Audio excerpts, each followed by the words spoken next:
असम में मूसलाधार बारिश के चलते लोगों का आम जनजीवन बुरी तरह से अस्त व्यस्त हो गया है। राज्य के अलग अलग इलाके जो हैं वो सैलाब के पानी में डूबे हुए हैं। आवाजाही में खासी दिक्कत का सामना करना पड़ रहा है और जो लोग बाढ़ से बचकर निकल रहे हैं वो लोग राहत शिविरों में रहने के लिए मजबूर हो गए हैं। इसी बीच एनडीआरएफ, एसडीआरएफ के साथ साथ सेना ने भी मोर्चा अपने हाथ में ले लिया है, संभाल लिया है, ताकि कुदरत की इस आपदा से हर एक जिंदगी को सुरक्षित बचाया जा सके।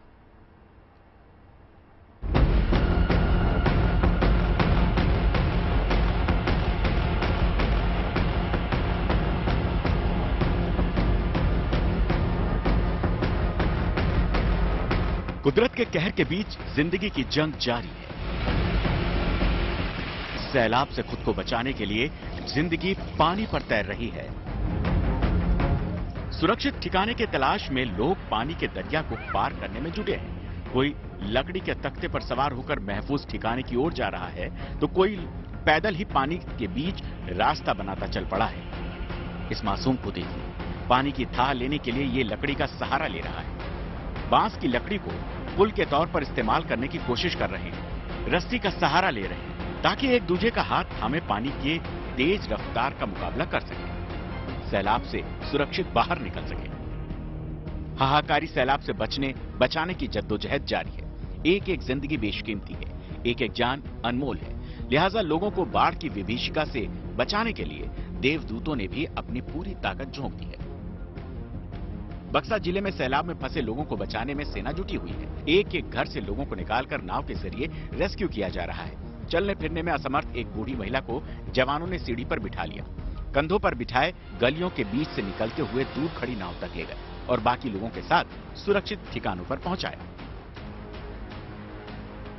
असम के बोंगाई गांव में एनडीआरएफ टीम ने मोर्चा संभाल लिया। बाढ़ के पानी के बीच टीम रेस्क्यू ऑपरेशन में जुटी है।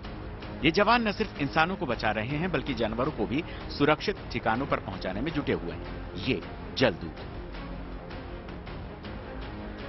असम से लेकर त्रिपुरा तक सैलाब संकट बनकर सामने आया है। नदियां उफान पर हैं।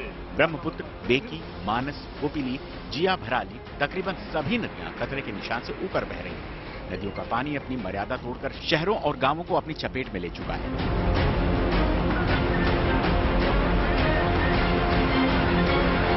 असम के 33 जिले में अब तक 42 लाख से अधिक लोग बाढ़ से बुरी तरह प्रभावित हुए हैं। बाढ़ के चलते असम में कई घर तबाह हो गए, सड़कें पानी में डूब गई हैं। घरों के चारों ओर पानी ने पहरा डाल दिया है। लोगों को एक जगह से दूसरी जगह जाने में समस्या हो रही है। अपने अपने घरों में बंधक बन चुके हैं। 3 दिन से हम पानी के अंदर ही है। पूरा गांव में पानी मतलब 3 फीट 4 फीट ऐसे हाईवे के ऊपर में तो 2 फीट करके है। हमारे घर में तो हम घुस नहीं सकते। गांव में तो बहुत पानी है। अभी 5-6 दिन हो गया। गांव में बहुत परिस्थिति बहुत गंभीर है। अभी हालत तो सर बहुत ही खराब है। आप देख रहे हैं पानी जिस तरह से बढ़ रहा है। आज कम से कम 7 दिन हो गया है, अभी तक राशन भी नहीं मिला है सरकार की तरफ से। हाल तो एकदम खराब हो गया। पानी पूरा घुस गया, घर में पूरा अंदर घुस गया पानी। सब सड़क में आ गया आदमी लोग। वो बरबिल्ला है, उधर सामने एक गाँव का नाम है बरबिल्ला। उधर का लोग तो पूरा खराब हो गया, जीना मुश्किल हो गया। त्रिपुरा का हाल भी बेहाल है। राज्य में 10,000 से अधिक लोग बेघर हो गए हैं। हावड़ा नदी का जलस्तर काफी बढ़ गया है। हालांकि बाढ़ का प्रकोप पश्चिमी त्रिपुरा जिले में अगरतला और उसके पड़ोस तक ही सीमित है। अगरतला में बाढ़ प्रभावित लोगों ने 34 राहत शिविरों में शरण ली है। लोगों को बचाने और राहत पहुंचाने के लिए लगातार मुनादी करवाई जा रही है। बाढ़ की वजह से असम और त्रिपुरा के कई इलाकों में हालत गंभीर है, लेकिन इस बात की उम्मीद है, एक भरोसा है कि किसी भी विकट स्थिति से बचाने के लिए जलदूत मुस्तैद है। अपनी जान पर खेलकर ये उन्हें बचा लेंगे। Bureau report, good news today. भारी बारिश और बाढ़ की वजह से असम के 33 में से 27 जिले बाढ़ की चपेट में हैं। 6 लाख से ज्यादा लोगों का जीवन प्रभावित हुआ है। बाढ़ से घिरे लोगों को सुरक्षित स्थान पर ले जाने के लिए एनडीआरएफ और एसडीआरएफ की टीमें लगातार काम कर रही हैं। लेकिन स्थिति लगातार बिगड़ रही है, इसलिए सेना को उतरना पड़ा है।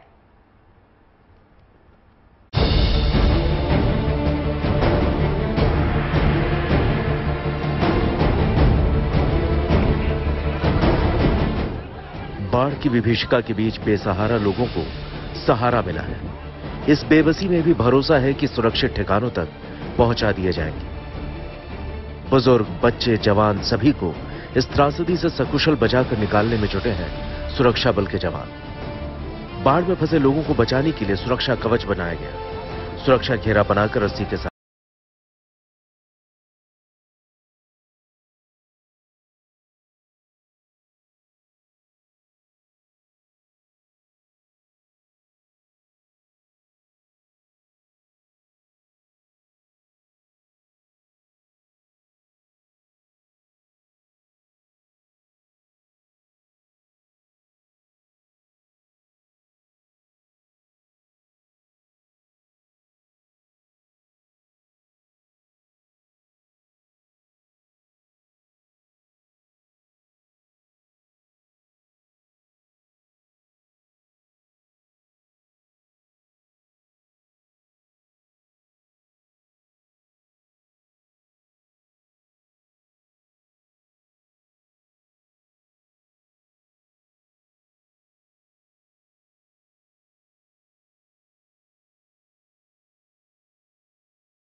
की कोशिश कर रहे हैं। सैलाब को चीरते हुए बोट के सहारे उन जगहों को ढूंढ रहे हैं जहां अभी भी लोग फंसे हैं। असम के बाढ़ प्रभावित इलाकों में बचाव दल बाढ़ पीड़ितों के लिए देवदूत से कम नहीं। इन टीम्स की प्राथमिकता भी तय है। पहले महिलाओं, बच्चों, बुजुर्गों और बीमारों को सुरक्षित जगहों पर पहुंचाया जा रहा है। पुरुषों को खुद से निकलकर सुरक्षित जगहों पर पहुंचने में मदद की जा रही है। एसडीआरएफ और इमरजेंसी सर्विसेज की एक टीम तो सिर्फ बोट तैयार कर उसे ट्रकों के जरिए उन इलाकों में भेज रही है जहां लोग सैलाब में फंसे हैं, ताकि किसी भी सूरत में बचाव दल के लिए बोट की कमी ना हो।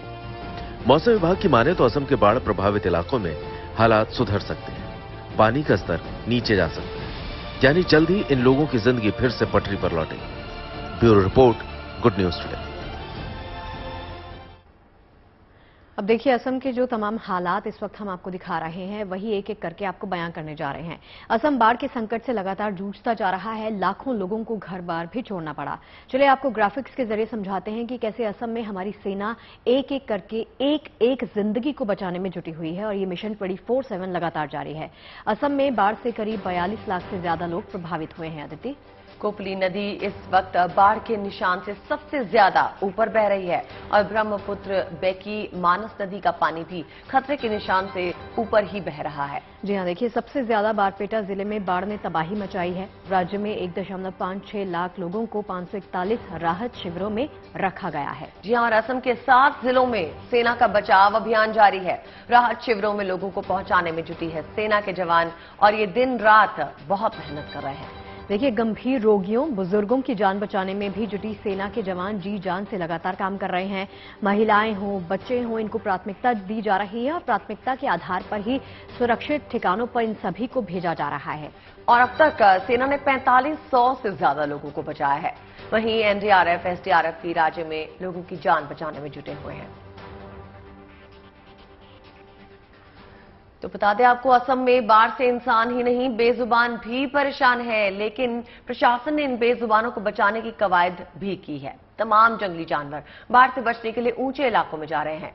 इस दौरान गाड़ियों से उनकी टक्कर ना हो, इसके लिए सड़कों के दोनों तरफ बैरिकेडिंग की गई है।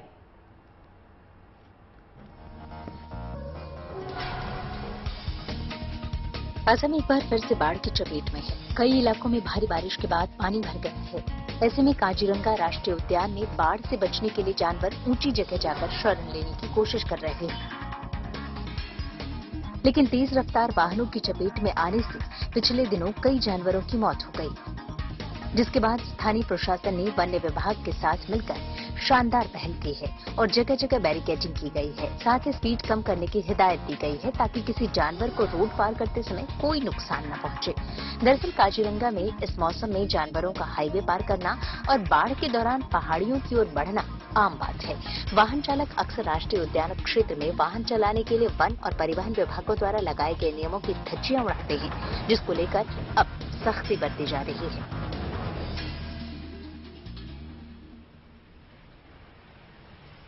और चलिए असम के बाद अब बात कर लेते हैं राजधानी दिल्ली की, जिसे हर रोज घंटों ट्रैफिक से जूझना पड़ता है।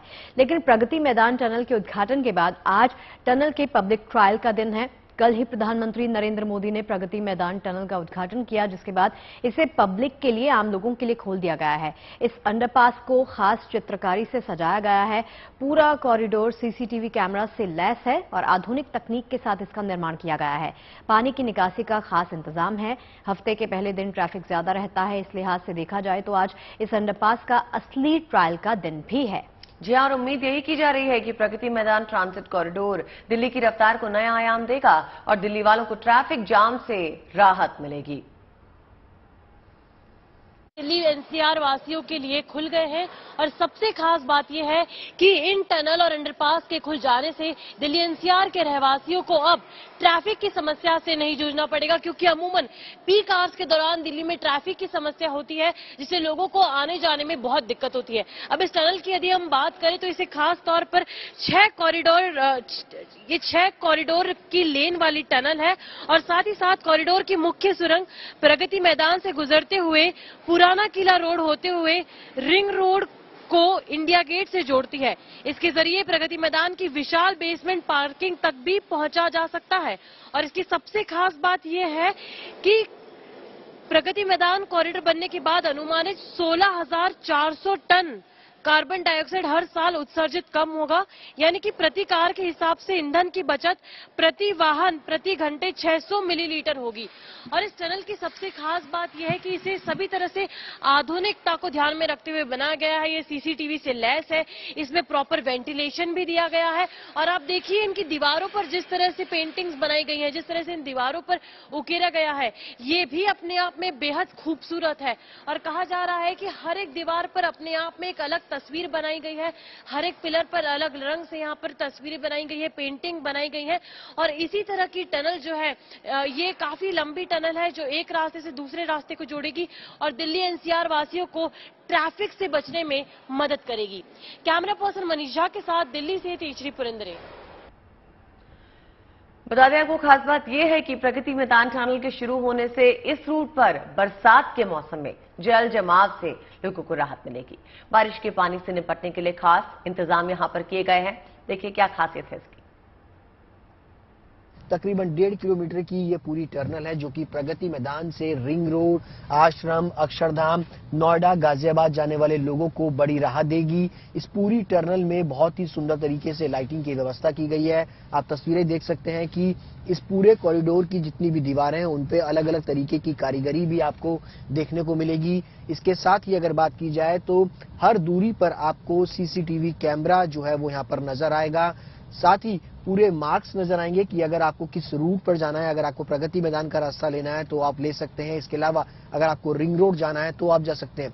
लंबे वक्त से प्रगति मैदान, रिंग रोड, इन तमाम हिस्सों के अंदर जाम की लंबी लंबी कतारें जो हैं वो देखने को मिलती थी, लेकिन अब इस कॉरिडोर का उद्घाटन होने से लोगों को बड़ी राहत मिलेगी। साथ ही साथ लंबी लंबी जाम की कतारों से भी लोगों को एक बड़ी राहत जो है वो फिलहाल देखने को मिलेगी। ये पूरी तरीके से साउंडलेस रहेगा।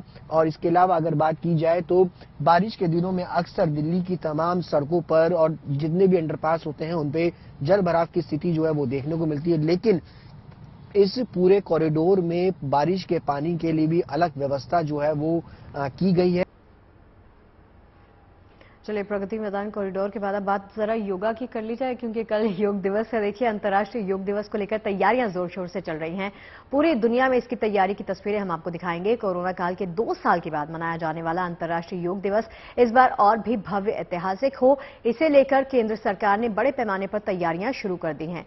यूपी के मुरादाबाद और अयोध्या के साथ ही अमेरिका के वॉशिंगटन डीसी और लेबनान में योग दिवस की तैयारी की तस्वीरें आपके सामने हैं। भारत में योग दिवस को लेकर केंद्र सरकार ने अपने सभी मंत्रियों को जिम्मेदारी सौंप दी है।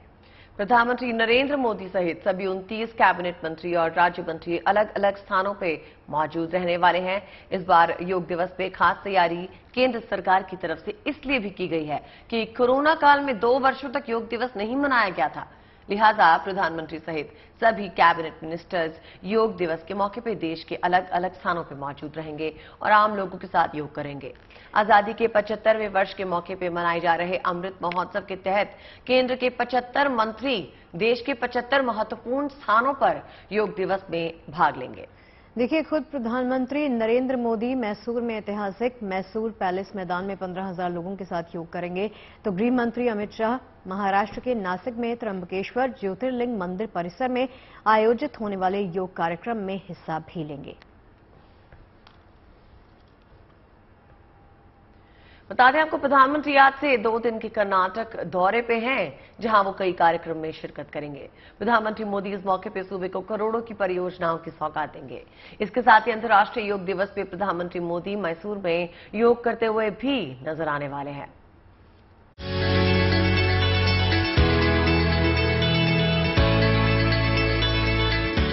बीते 1 हफ्ते में प्रधानमंत्री नरेंद्र मोदी 2 राज्यों में दर्जनों कार्यक्रम में शिरकत कर चुके हैं और अब वो कर्नाटक का रुख करने जा रहे हैं। इस दौरान प्रधानमंत्री कई कार्यक्रमों में शिरकत करेंगे, साथ ही राज्य को करोड़ों रुपए की सौगात देंगे। प्रधानमंत्री नरेंद्र मोदी अपने दौरे में 27,000 करोड़ रुपए की कई रेल, सड़क से जुड़ी इंफ्रास्ट्रक्चर परियोजनाओं का उद्घाटन करेंगे। जाहिर है, ये परियोजनाएं प्रदेश में विकास की एक नई इबारत लिखने में मददगार होंगी। अपने तयशुदा कार्यक्रम के मुताबिक प्रधानमंत्री भारतीय विज्ञान संस्थान में सेंटर फॉर ब्रेन रिसर्च का उद्घाटन करेंगे। Bagchi Parthasarathy multi speciality hospital की आधारशिला रखेंगे। Doctor BR Ambedkar school of economics का दौरा करेंगे। बेस यूनिवर्सिटी के नए कैंपस का उद्घाटन करेंगे। बाबा साहब की प्रतिमा का अनावरण करेंगे। राष्ट्र को 150 IT हब समर्पित करेंगे। 2 दिन के कर्नाटक में सबसे अहम होगा PM 27,000 की जिन परियोजनाओं को मंजूरी देने वाले हैं, उसमें रेल और सड़क से जुड़ी योजनाएं हैं। PM नागनहल्ली रेलवे स्टेशन पर कोचिंग टर्मिनल की आधारशिला रखेंगे। इसके अलावा all India institute of speech and hearing में उत्कृष्टता केंद्र का उद्घाटन करेंगे। इसके अलावा PM मोदी मैसूर में ही सुत्तूर मठ भी जाएंगे, जिसके बाद वो चामुंडेश्वरी मंदिर में दर्शन करेंगे। 21 जून को अंतर्राष्ट्रीय योग दिवस पर प्रधानमंत्री नरेंद्र मोदी सामूहिक योग में शिरकत करेंगे। ये गार्जियन योग रिंग कार्यक्रम का भी हिस्सा है, जो 89 देशों और संयुक्त राष्ट्र संगठनों के साथ साथ विदेशों में भारतीय मिशनों के बीच एक सहयोगी अभ्यास है। कुल मिलाकर प्रधानमंत्री नरेंद्र मोदी के दौरे में सबसे खास होगा योग दिवस का वो कार्यक्रम जिससे न केवल पूरा हिंदुस्तान जुड़ेगा बल्कि दुनिया भी जुड़ेगी। वैसे भी बेंगलुरु की पहचान IT के सेक्टर में सबसे बड़ी है और अब इसमें योग का नया टैग लग जाएगा। Bureau report, good news today. और चलिए, योग दिवस के बाद अब बात कर लेते हैं 28 जुलाई से शुरू होने वाले चेस ओलंपियाड के लिए इस बार टॉर्च रिले की शुरुआत हुई। अभी तक सिर्फ ओलंपिक खेलों के लिए ही टॉर्च रिले की परंपरा थी, लेकिन इस बार चेस ओलंपियाड की मेजबानी करने के साथ हिंदुस्तान ने टॉर्च रिले की एक नई शुरुआत भी कर दी है। प्रधानमंत्री नरेंद्र मोदी ने नई दिल्ली के इंदिरा गांधी इंटरनेशनल स्टेडियम से चेस ओलंपियाड की टॉर्च रिले को लॉन्च किया। इस दौरान रंगारंग कार्यक्रम का भी आयोजन किया गया। ये पहली बार हो रहा है जब चेस ओलंपियाड से पहले इस तरह टॉर्च रिले निकाला जा रहा है। अभी तक ओलंपिक खेलों में ही ऐसा होता था, लेकिन इंटरनेशनल चेस बॉडी ने इस बार चेस ओलंपियाड में भी इसे लागू किया है। इस इवेंट में प्रधानमंत्री नरेंद्र मोदी ने कहा कि ये पहली बात है जब भारत इस इवेंट को होस्ट कर रहा है। हमें गर्व है कि ये खेल अपने जन्मस्थान से निकलकर पूरी दुनिया में अपनी छाप छोड़ रहा है। आज शतरंज फिर अपने जन्मस्थान में वापस लौटा है। हमारे पूर्वजों ने चतुरंग या शतरंज जैसे खेलों का आविष्कार किया। भारत से होते हुए शतरंज दुनिया के अनेक देशों तक पहुंचा और खूब लोकप्रिय हुआ। 44वें चेस ओलंपियाड का आयोजन इस साल भारत में 28 जुलाई से होना है। रिजर्व में अनोखा सा नजारा देखा गया। कैमरा में कैप्चर हुआ। कैमरा के दरअसल एक फ्रेम में ही यहाँ राष्ट्रीय पशु और राष्ट्रीय पक्षी दोनों साथ में दिख गए। किसी पर्यटक ने अनोखे से नजारे को कैमरा में कैप्चर कर लिया। आप भी देखिए। बाघ और मोर को एक साथ देखने की कल्पना ही की जा सकती है, लेकिन अगर ये हकीकत बन जाए तो कहना ही क्या। कुछ ऐसा ही नजारा मध्य प्रदेश के पेंच टाइगर रिजर्व में देखा गया, जब कैमरे में राष्ट्रीय पशु बाघ और राष्ट्रीय पक्षी मोर एक साथ नजर आए और दोनों का अंदाज भी कुछ ऐसा कि दिल खुश कर जाए। देखिए कैसे बड़े बड़े पत्थरों के बीच बाघ बड़े आराम से बैठा है। तभी उसके सामने से चहलकदमी करते हुए एक मोर गुजरता है। पहले तो बाघ मोर की तरफ देखता है, लेकिन जैसे ही मोर पास आता है बाघ अपना मुंह दूसरी तरफ फेर लेता है, जैसे जता रहा हो कि डरने की कोई बात नहीं है। और मोर के सामने से गुजरने के फौरन बाद बाघ फिर से सामने की तरफ देखने लगता है। बाघ और मोर की ये अनकही दोस्ती सबका दिल जीत रही है। आपको बता दें कि मध्य प्रदेश के सिवनी में स्थित पेंच टाइगर रिजर्व खास तौर से बंगाल टाइगर के लिए प्रसिद्ध है। पहाड़ों पर इन दिनों मौसम सुहाना हो गया है। प्री मानसून की बारिश तो हो ही रही है। हेमकुंड साहिब समेत चमोली की तमाम ऊंचाई वाली जगहों पर लगातार हो रही बर्फबारी ने पहाड़ों की खूबसूरती को बढ़ा दिया है। अमूमन जून के शुरुआती दिनों में ऐसी बर्फबारी देखने को मिलती है, लेकिन इस बार जून का आधा महीना बीत चुका है और अब भी बर्फबारी जारी है। पिछले 3 दिनों से यहाँ बर्फबारी हो रही है और आज की अब तक की करीब 1 फीट के करीब की बर्फ यहाँ पर गिर चुकी है। बर्फबारी और बारिश की वजह से सर्दी भी यहाँ पर जमकर पड़ रही है। हालांकि बारिश अपने साथ मुसीबतें भी कम नहीं लेकर आई। बद्रीनाथ, हेमकुंड, जोशीमठ में लगातार मूसलाधार बारिश होने से भूस्खलन की घटनाएं सामने आ रही हैं और रास्तों पे पहाड़ों से पत्थर मलबा गिर रहा है, जिससे यात्रियों को एहतियात के तौर पर सुरक्षित स्थानों पर रोक लिया गया। बद्रीनाथ, पांडुकेश्वर और गोविंद घाट में इस समय भारी बारिश के चलते और मार्ग पर लगातार हो रहे भूस्खलन के चलते आवाजाही रोक दी गई है। बद्रीनाथ राष्ट्रीय राजमार्ग बंद कर दिया गया है। हाईवे खुलते ही आवाजाही फिर से शुरू हो जाएगी।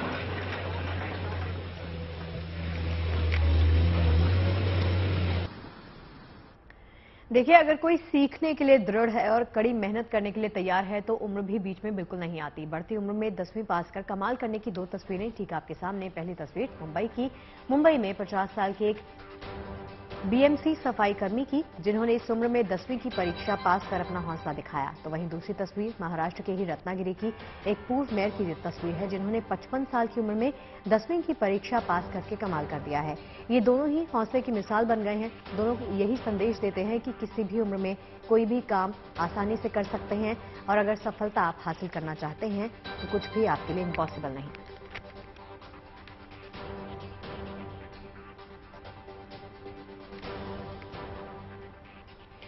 किसी आईपीएस को आपने इस तरह के अनूठे अंदाज में देखा नहीं होगा।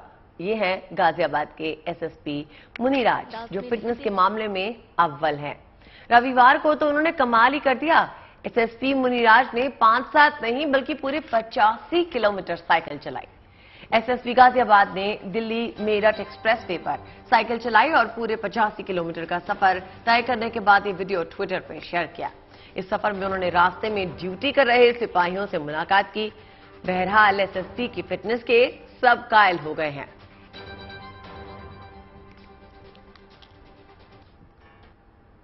अब जादू का ये खेल देखिए, बुलंदशहर की जेल में हो रहा है। कभी गुनाह कर चुके कैदी जादू देखकर हैरान हो रहे हैं, तो जेल अफसरों ने खास पहल शुरू की ताकि कैदी डिप्रेशन में बिल्कुल न जाएं। अफसरों ने खुद बैठकर जादू के करतब देखे। जादूगरों ने कभी हाथ की सफाई दिखाई तो कभी आंखों के सामने से कुछ चीजों को गायब कर दिया। जादू के एक से बढ़कर एक करतब देखकर कैदी तनाव मुक्त दिखे। यूपी की तमाम जेलों में कैदियों को तनाव से बचाने के लिए ऐसे ही कार्यक्रमों का आयोजन किया जा रहा है। जहां पर कैदी टेंशन फ्री रहें तो हो सकता है कि रिहाई के बाद एक नई जिंदगी की वो शुरुआत भी कर लें।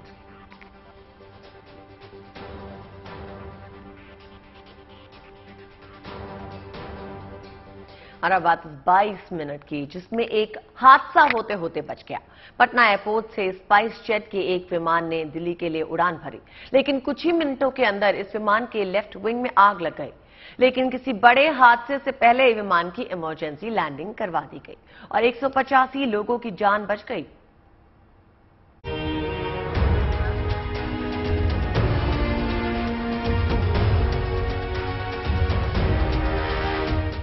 185 लोगों की जिंदगी, 22 मिनट की बेबसी, इन सब के बीच सकुशल विमान की लैंडिंग, मुश्किल घड़ी से बाहर निकलने वालों की खुशी समझी जा सकती है। ये खिलखिलाहट अनहोनी के मुंह पे सलामत लौटने की है। स्पाइस जेट का विमान SG723 में सवार मुसाफिरों ने सपने में भी नहीं सोचा होगा कि उनकी यात्रा के दौरान क्या मुसीबत आने वाली है। दोपहर 12 बजे पटना एयरपोर्ट के रनवे पर स्पाइस जेट विमान ने दिल्ली के लिए उड़ान भरी, लेकिन विमान के टेक ऑफ करते ही विमान के बाएं हिस्से में आग की लपटें नजर आने लगी। आग देखते ही विमान में मौजूद मुसाफिर घबरा उठे। देखिए, जैसे ही प्लेन यहाँ से उड़ा ना, तो पहले लगा कि ये दीवार से ही टकरा जाएगा, बाउंड्री वॉल से टकरा जाएगा, ऐसा लगा। और घड़ घड़ घड़ घड़ घड़ घड़ की आवाज आने लगी भरते ही, उड़ान भरते ही। उसके बाद में इसके बाएं वाले इंजन से आग निकलने लगा और उसके बाद में शॉर्ट सर्किट हो गया। जितनी भी अंदर की लाइट्स थी उस सब में शॉर्ट सर्किट होने लगा और उसके बाद में प्लेन जो है ना ऊपर नहीं जा रहा था, नीचे नीचे उड़ रहा था। उसके बाद काफी यात्रियों ने हंगामा करना शुरू कर दिया, तो उन्होंने कहा कि नहीं, आप चुपचाप बैठे। तो लगा कि कुछ गड़बड़ है। नहीं, हम लोग को तो लग गया था कि इसमें आग लग गई है, ऐसा लग रहा था, ऐसा महसूस हो रहा था। उसके बाद में फिर प्लेन जो है ना ऊपर उड़ान पूरी ले नहीं रहा था, उसको थ्रस्ट नहीं मिल रहा था ऊपर जाने के लिए। अल्टीमेटली फिर ऐसा हुआ कि हमको लगा कि फिर उसने अनाउंस ही कर दिया। हमको लगता है आरा के आसपास जाकर के उसने वापस लिया। चलिए अब बात उस पियानो की करते हैं जिसकी धुन की कहानी बहुत ही ज्यादा अद्भुत है। इस पियानो को सुनकर गुरु रविंद्रनाथ टैगोर की यादें ताजा हो जाती हैं। उनके पसंदीदा पियानो को दुरुस्त किया गया, जो जल्द ही रामकृष्ण मिशन स्कूल की शोभा को बढ़ाएगा।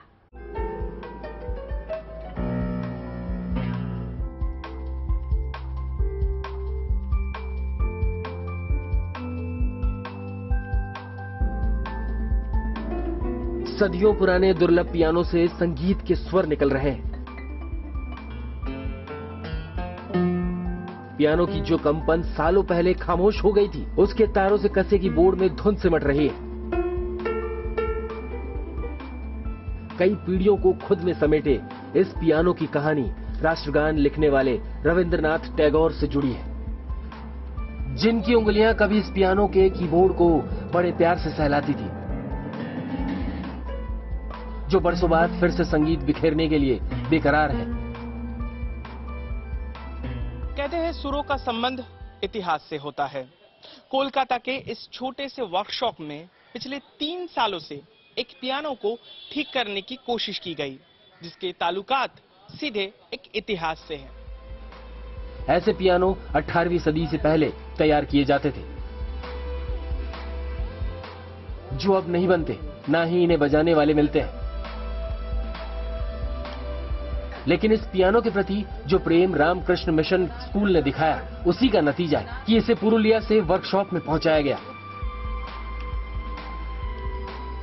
ताकि हुनरमंद कारीगरों की देखरेख में इस दुर्लभ पियानो को दुरुस्त किया जा सके, ताकि दुनिया इन पियानो से परिचित हो सके। ये पियानो एक्चुअली पुरुलिया से हम लोग लेके आया, पुरुलिया रामकृष्ण मिशन से पियानो लेकर आया। कलकत्ता में रिपेयरिंग करने के लिए लाया था और इसका हालात ही बहुत ही खराब था। जैसी मतलब ये तो पूरा प्ले नहीं हो रहा था, पूरा चूहा खा लिया था, कॉकरोच भी अंदर में बहुत था, तो पियानो का हालात बहुत ही खराब था। तो हम लोग बहुत कोशिश करके ये नया पार्ट बनाया, हम लोग थोड़ा करके स्टाफ लोग आना शुरू किया। उसके बाद हम लोग इसको हाथ लगाया, हम लोग अभी सक्सेस है। 3 साल पहले इन पियानो को कोलकाता के वर्कशॉप में लाया गया, लेकिन कोविड महामारी के दौरान इसकी मरम्मत को रफ्तार नहीं दी जा सकी, जो अब जाकर ठीक हुआ है। रविंद्रनाथ टैगोर साहित्य प्रेमी के साथ संगीत प्रेमी भी थे, जिन्हें सुर और साज की अच्छी पकड़ थी, जिन्होंने काफी समय तक स्क्वायर ग्रैंड पियानो को अपने साथ रखा। लेकिन उनके जाने के बाद इन पियानो के हकदार गुजरते वक्त के साथ बदलते चले गए। इन पियानो को दुरुस्त करने वाले कारीगरों को ढूंढना भी किसी तपस्या से कम नहीं था। स्क्वायर ग्रैंड पियानो बनकर तैयार हो चुका है, जिसके मालिकाना हक रखने वाले रामकृष्ण मिशन स्कूल में इसे जल्द पहुंचा दिया जाएगा।